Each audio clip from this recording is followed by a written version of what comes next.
Welcome to Horry County Community Digest.info. I'm your host and fellow Horry County and Herb Malsman. We are sitting outside of Starbucks right now at Long Bay Resort. Lots of sounds going on. The sounds of after the season, all the construction work and the painting and the sanding and the grinding and what's going on, cutting the trees down. So I guess this happens in the off season. Everybody's gone and the work begins. First, let me relate before I introduce our guest this week on the Digest. One of my many jobs, I was a telemarketer in New York City with New York Veteran Police Association. And it was a noble cause, I thought. And there was this one telemarketer, whenever he couldn't reach anybody, he would say, "You're harder to reach than Jackie Kennedy Onassis." And the boss would say, "Nobody's harder to reach than Jackie Kennedy Onassis." That's the way it was back then. Now, my guest today, we've been in touch over the last 6 or 7 months, but this is the first time we're actually sitting down. You're harder to sit down with than whoever. How you doing? This is Jerry Dalton, Productions. I guess it's Dalton Productions. Dalton Productions. Filson. It's Dalton Pictures, and we are a media company mainly working in the film industry. That's your main film.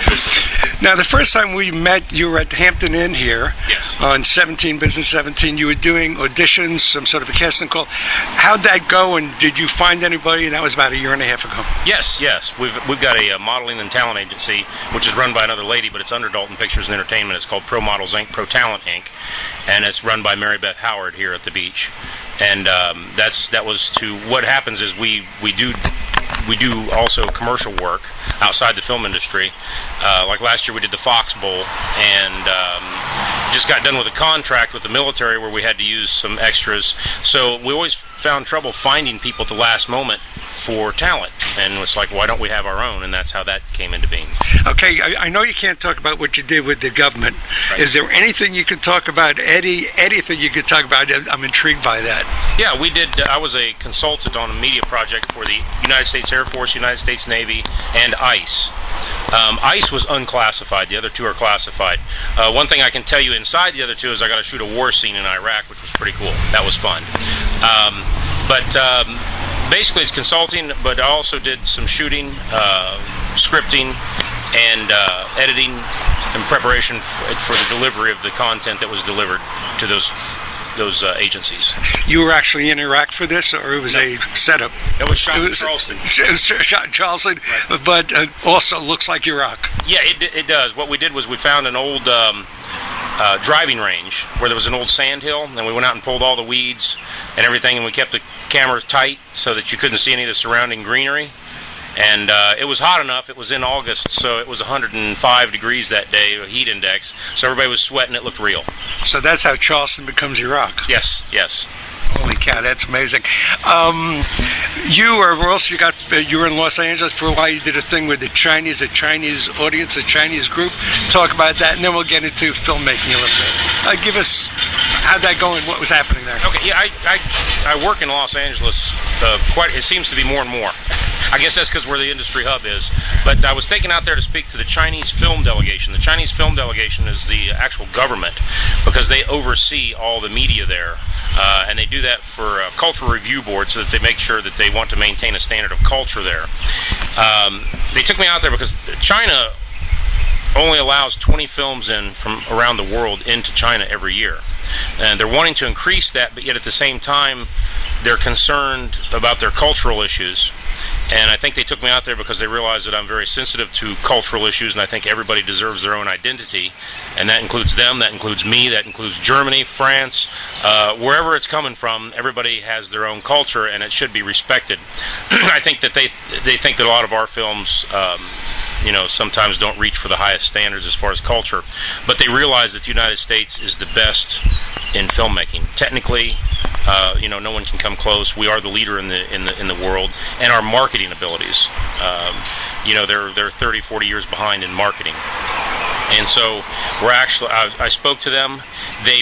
There's a possibility that they may come here for the Myrtle Beach International Film Festival, and what we're trying to do is we're trying to be the conduit for content to go in and out of China through the United States. And so what they're looking for is a gatekeeper that can kind of help to oversee so that they're not bombarded by content. So we kind of filter it out before it gets there. Okay, I was supposed to go to China a few years ago with Orbis International, and they sent me to the Chinese consulate in New York City, and I was turned down. United Airlines was flying me over. It was going to be great. First time I had been to Asia, still have never been there, and they were tired of the bad foreign press, so they didn't allow me the visa, and we thought, well, maybe I'll just go with the visitor's visa and do the interviews that way. And I mean, you could hang in some countries for that. That is a violation. I could have been doing time today because of that. So China was. It would have been interesting to go there. Yeah, you would have been in jail probably if they'd have caught you with your media coming out. Yeah, doing media and just on a visitor's visa. You spent some time in Wilmington, and I know that Dennis Hopper did the Blue Velvet in Wilmington. It was a great film, and he loved Wilmington so much. He has his studios. He's passed away since, but he has his studios. Have you been there? Have you been involved with that studio at all? Yeah, we have sent some people for castings up there to one of their agencies, and in fact my daughter had a part on Eastbound and Down on HBO series. She got a part, and she went up and she tried out, and when she came back she had the part. They called her, she had the part within 3 hours, and she said we had not seen the show Eastbound and Down, and when we got back we flipped on the television. She's 12 years old, and the content was pretty harsh. And I said, okay. I said, you're getting old enough. I said, if there was certain elements involved, I'd put the hammer down. But this is going to be your deal. Because she's been in 2 movies and been in 1 television show. And I said, because it's huge to have on your resume, being on an HBO show, or a series. And we watched it, and it was pretty foul. She went up, she came back down, and I said, have you made a decision? She said, I've already called. She said, I thank you very much for the opportunity, but if you could consider me next time, I'm going to pass on this one. And Mark Fincannon of Fincannon Associates, they're the big casting agent there. They got an office in Atlanta and Dallas. He called me and talked to me, and he's a devout Christian, and he said, I just wanted to tell you, I thought very highly of your daughter for turning that down. I said, yes, but you're the one casting for this show. He said, yes, but he said, I'm also a Christian, and he said, it put big marks up on the calendar for her. So we do work some inside Wilmington. We are not the casting agency. Fincannon Associates is a casting agency there, but we work with them. Mainly we work out of Los Angeles. We work some with a partner to Universal Studio, and then we do a lot with independents out there, which is independents was everything underneath the major 8. And where we got into that was through our connections with theater. I have working relations with the bookers inside the major theaters so that we can book films, and that's kind of hard to come by. Right. Cape Fear, or the film, both times, twice, it was a great movie. But the inspiration came from Cape Fear River in Wilmington, but it wasn't filmed there. But that was the inspiration. The writer of the story would sit in this restaurant looking at Cape Fear River, and he came up with the idea for Cape Fear, but it wasn't actually done in Wilmington. Right. A lot of times movies are shot in other places. Like there's been scenes shot for South America and in the Middle East, up in North Carolina. You were talking about Blue Velvet. We were just discussing Blue Velvet last night. I said it's one of the best 5 minutes in film, kind of like the Jack Nicholson, Tom Cruise scene in A Few Good Men right there in the courtroom. One of those, when I was in Los Angeles 2 weeks ago, I was talking to a gaffer that was on the set, and he said that the day that happened, there was a completely different feeling when Nicholson and Cruise showed up, because Nicholson just paced back and forth and was very angry and wouldn't talk to anybody. And he said when the cameras hit, everybody had goosebumps because they knew that was it. I mean, that was one of those magic moments. And it was like almost one of those one-take deals. It was done. And he said he had been in the character for 24 hours prior to that. And the other scene that we were talking about, the best 5 minutes, when you're talking about Blue Velvet, is when Frank and Ben are in the apartment. You remember which scene I'm talking about? Right. That was just one of the magical moments of film, I thought. Right. A little disturbing, but still was a great piece of work. The whole film, right from the ear. I mean, yes. I don't want to give anything away, but folks, if you haven't seen Blue Velvet, and it's a very bizarre, the imagery is just intense. David Lynch. Yeah. David Lynch? Yeah, David Lynch. Okay, let's move on to a film that you did a while ago, and somehow you lost it on the computer, And one of the early on when we were talking about meeting up to do this interview, you were involved something about a digital download, and you couldn't get the film, it couldn't be brought up, you couldn't upload, download. Do you remember what I'm talking about? There's been a lot of issues like that at the end. A lot of things go on behind the scenes that people do not realize. In the distribution of film, when we book a film in a theater, we'll book it nationwide, we have to prepare the prints. We'll take prints and turn them into digital prints, which is called DCP DCI, which we do. And a lot of times in this transcoding, it's trillions of bytes of information. And if one bit is wrong, it doesn't work. And sometimes that happens in the encoding process. We had a film that was coming from Canada, and of course, we're always learning on the curve. One thing I learned about Canada is you never put a price on a item that is going across the border because it's going to get stopped in customs. We had a film that was opening on Friday that was stuck in customs on Monday, and we had 48 hours worth of work to do on the film before it went out and shipped. And then it has to be ingested into the servers that are around the country, which takes another 18 hours. And then shipping and everything else. So we had this film stuck in customs, and we're calling customs, and they won't release it. And all it is this massive hard drive. And they're like, well, we don't know what's on it. I said, it's a film, open it up, take it wherever we need this thing now. But we'd put a value on this hard drive. And that's what stopped it. If we'd have placed a value of $0 or $10 on it, it would have came right through. Where it's just the opposite in Europe. If you place a value of 0, it's getting stopped. And if you have a hefty value on it, they're going to let it through. Do we place too much emphasis on technology? Do we still have projection booths and guys putting the film in the little spot over there when you change the film over? Are we dependent too much on technology, and if something goes wrong, we lose it all? Or is it film better? I mean, actual film. Well, film is there's a depth of color in film that's hard to achieve with digital. Everything is going digital. Everything will be digital in 3 to 5 years. It'll be all digital.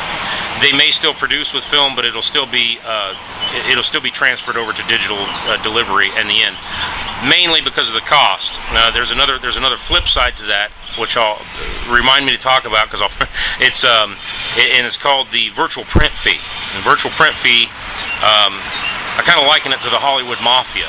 It's a group of people that sit in an office, and a lot of people thought when this digital era come along, it was going to be great because we don't have to buy $1,500 reels of film anymore and ship them and insure them and everything else. It's just everything's going to be on a digital hard drive, or we can use a satellite system to upload and download.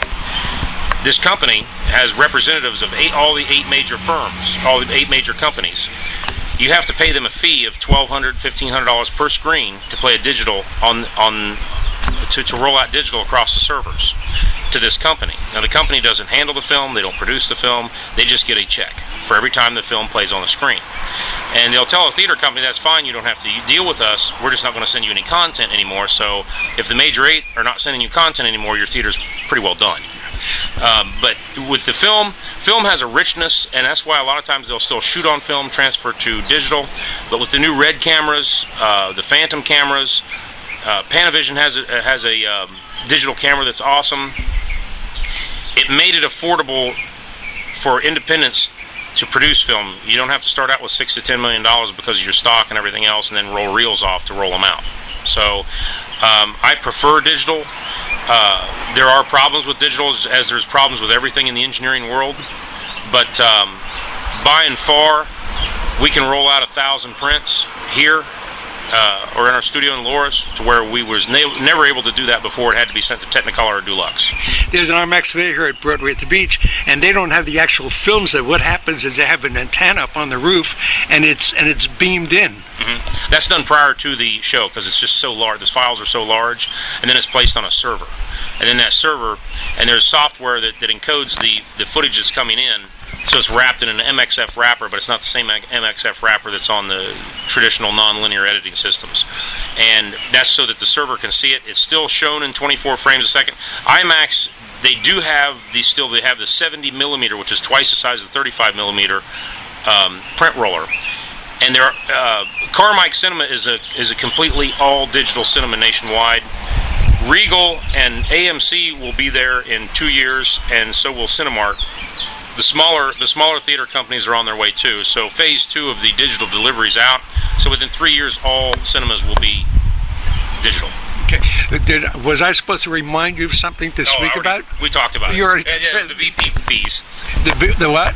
Virtual print fees. You got it. Okay, now, and then you would That's think... a great gig, isn't it? But To sit in an office and get $1,000 per screen or $1,200 per screen for every movie plan. It reminds me of Gene Autry when he had this little ring. Gene Autry, he was a multimillionaire, and you were sending in 52 quarters to get this ring, and he had this all figured out. He could hit the envelope and do something, and the quarters would flying out into this basket, and he loved hitting that envelopes, and they go... Right. Somehow we split that thing, so half a buck and half a buck, this guy made a Right. fortune on 50 cents. Yes, he did. Yeah. How does a weightlifter, you've done some mixed martial arts as well? How does a weightlifter become a movie mogul? What's the transition there? The bodybuilding and fighting was a long time ago. That was 20 years. That was more than 20 years ago. It was 24 years ago. But I used to bodybuild, and I boxed and fought some, and but that was back in the late 80s. I had my choice when I was coming out of high school. I was accepted either into culinary school, which was cooking, or film school. And I always liked film since I was a kid, and I also liked cooking.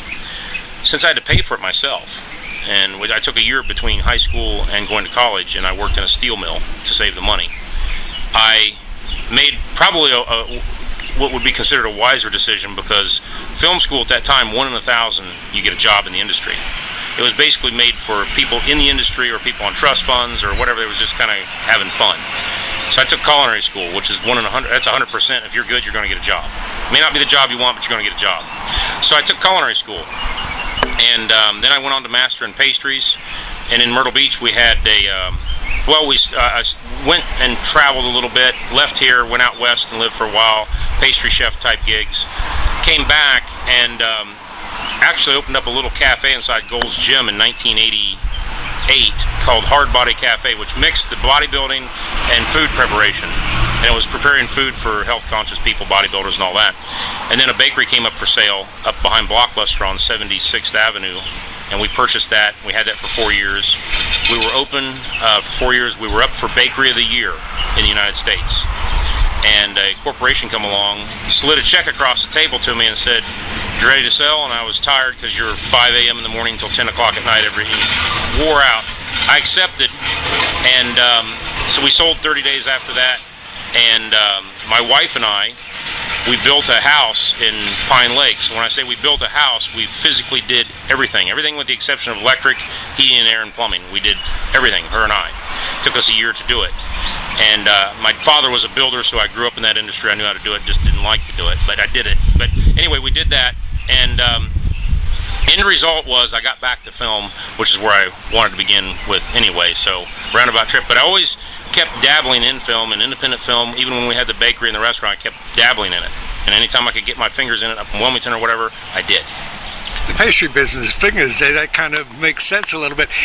In the pre-interview, we were talking about when we first met at Hampton Inn, you were doing auditions there, and a kid came in, I guess he was around 15 years old, 14, 15 years, with his mother, I think. And what impressed me watching this whole thing was he sang, and he sounded good, and you liked him, but he was missing some notes, and you thought he had a sinus infection, which he did. How did that come to you? I mean, can you relate to that? Do you recall that? I guess through trial and error and experience. It's kind of like anybody who does what they do in life, whether it be a person who works on automobiles. You know, the average layman's not going to get a low-end knock in the engine or whatever. They're going to get it. They're going to know what it is because I guess they've been there. Their ear and their eye and their senses are trained to do what they do. And I think a lot of times that's what takes a person from being good at what they do to being great at what they do, is how well those senses are honed. Right. I was watching David O. Selznick last night, The Making of Gone with the Wind. Have you seen that on TCM? I mean, The Making of Gone, it was a nightmare and also a wonderful experience. And and then when you look at Vivian Leigh finally, and you look at the finished film, I can't imagine how anybody else would have been considered for that role. But have you seen that? And give us a brief how it goes producing a film, and give us a little overview. I didn't get to see that. That is, I know that's a lot of people's favorite film. My wife included, Gone with the Wind. It is a true, I guess it is a true epic. I don't know if it was the one that set the standards for epic, but it is a true epic. There are always nightmares in the film production, and if on the independent side, I guess it's because you don't have enough money. On the higher end side, it's because things go wrong. Producing a film, we've got 2 projects right now that for financing. One is a film in.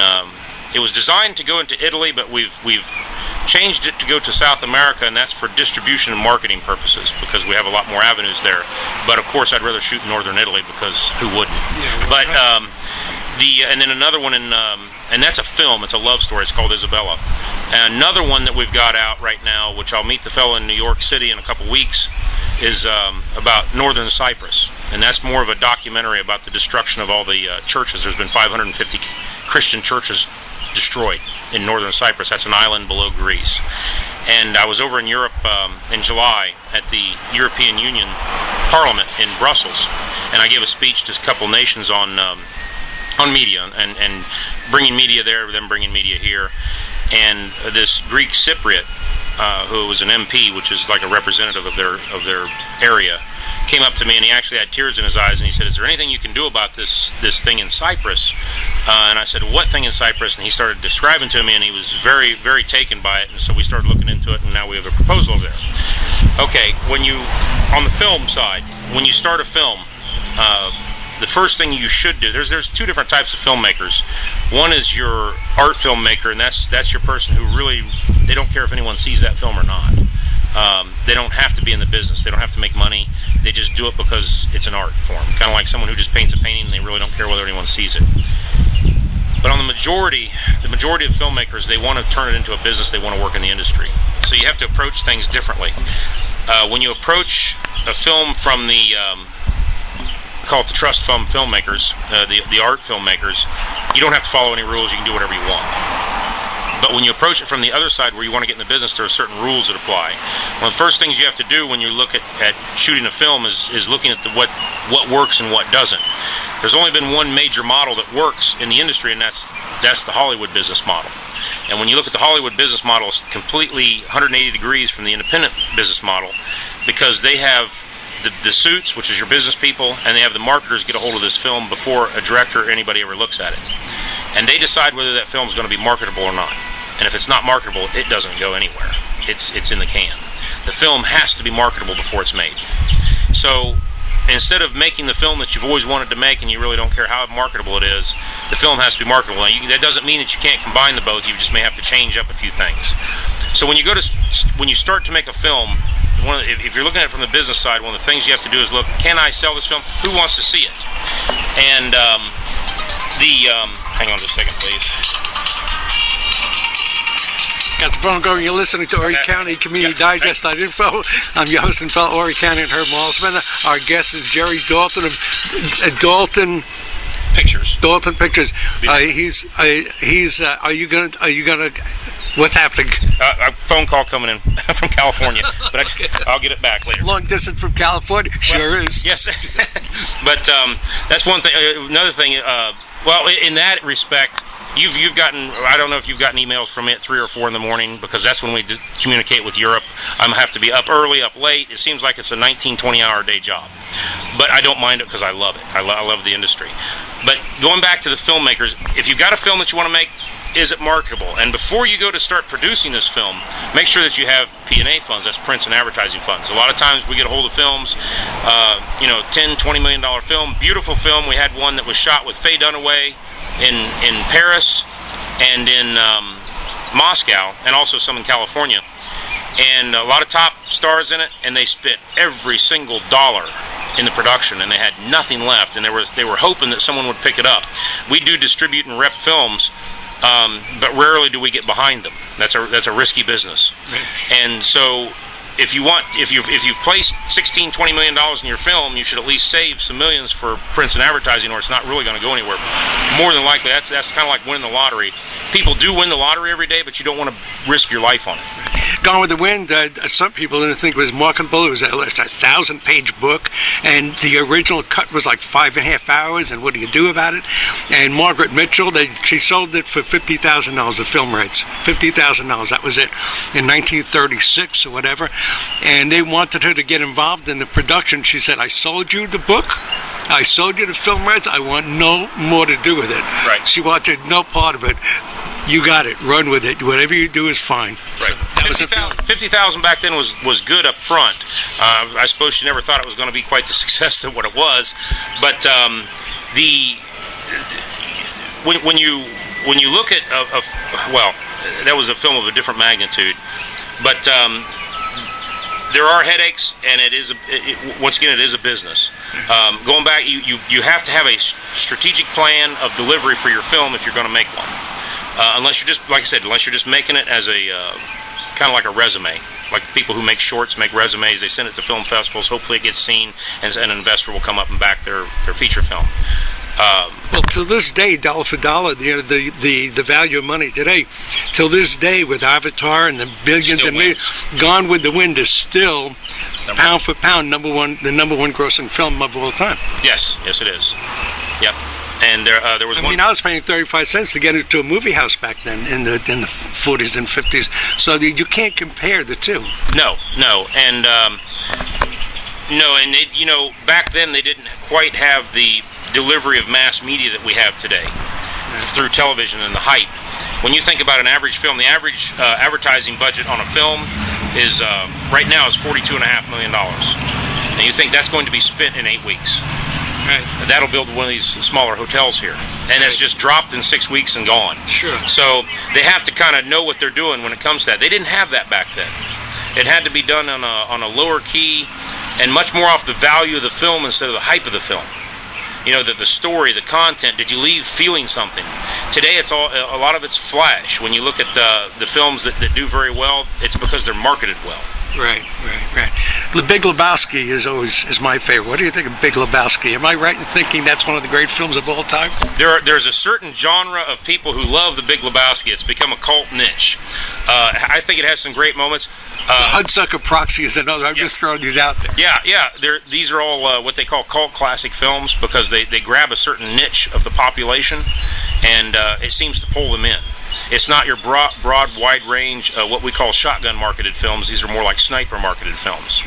Did you start out doing cult, and now you've expanded? Were you a cult type of guy at one time? I kind of got the impression you were doing cult stuff at one time. No, I had done one film called Extra Pulp, which was a B-rate pulp Is that film. the one with Fred Harris? No, Fred's been in two of mine. Both, yeah, he's been in both of them. Fred's a great actor, also a great attorney. But the Extra Pulp movie, we had it ready to go. Our other movie ran in 110 theaters nationwide. It's called Altered Courses. That was it was a drama. But I wanted to do a film that was over the top in every respect, and I wanted to do it in the B-rate fashion that was done in the old drive-in movie genres. You know, the machine gun girls with, babes with machine guns, and we did it, and it was definitely over the top. In fact, we had it ready to go in 90 theaters, and I went up, DCP'd it, put it on the servers, and I watched it in the theater. And a couple of people had come in and sat down at the end of it that were getting ready to watch another movie, and they were like aghast at all the blood across the screens and everything that was going on. And like, I guess you could compare it to an Italian horror film mixed with a pulp film. And when I seen that, we were handling a lot of other films. We were getting into larger and larger films, and the decision to pull it came fairly rapidly because it was over the top. I just got a request 2 days ago for the film, but it has never been released. Machete is one. I mean, that's a grade B kind of thing. Machete. I think who's in it? Robert De Niro is in it. All these guys have signed up and everything. Machete. It's purely a bloodless kind of thing. Yes, it is. Yes, some controversy behind that one. Which you can get into in another show. Right. But yeah, that's one of those pulp type movies. Right. We have run out of time, Jerry, and I know you had a call coming in, so you're going to have to get back to. But one of these days, I want to get back and maybe go on the set with you and do great. some of that. Thanks for joining us today on the Digest. Thank you, Herb. I appreciate it. You've been listening to Horry County Community Digest. I'm your host and fellow Horry County Herb Mosman.